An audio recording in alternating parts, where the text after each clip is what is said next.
Berikutnya yaitu pertanyaan mengenai tema utama teks. Kebetulan di sini yang diminta adalah keseluruhan teks, maka dari itu kita perlu memahami isi dari seluruh teks dan kita sesuaikan dengan opsi yang ada.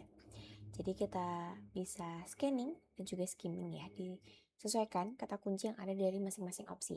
Kenaikan standar pada 2026 hingga 2030, perbandingan biaya hidup, kebijakan jaminan sosial, perbedaan kriteria kemiskinan pedesaan dan perkotaan, kemudian sejarah perkembangan garis kemiskinan global. Maka dari itu kita perhatikan dulu pada opsi A, kenaikan standar garis kemiskinan. Nah, ini sudah disampaikan benar sekali pada kalimat pertama paragraf pertama, yaitu perubahan standar pada 2026 hingga 2030 dan keseluruhan teks itu merupakan penunjang dari pendapat ini atau fakta ini, sehingga kalimat dan juga paragraf-paragraf berikutnya menjelaskan sekiranya apa yang berubah dari standar garis kemiskinan, perbandingannya seperti apa, dampak dan langkah lebih lanjutnya seperti apa. Maka dari itu jawabannya adalah A. Namun kita bisa cross check ya dengan opsi lain.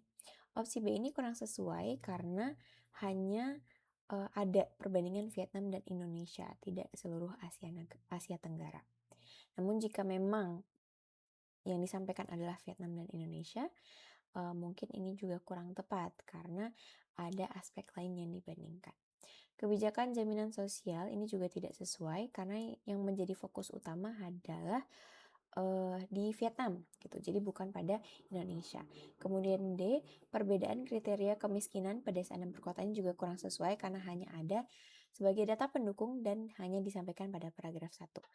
Opsi terakhir, sejarah perkembangan garis kemiskinan global ini juga kurang sesuai karena hanya berfokus kepada kebijakan yang ada di Vietnam. Maka dari itu, jawaban dari pertanyaan ini adalah A, yaitu kenaikan standar garis kemiskinan Vietnam 2026 hingga 2030.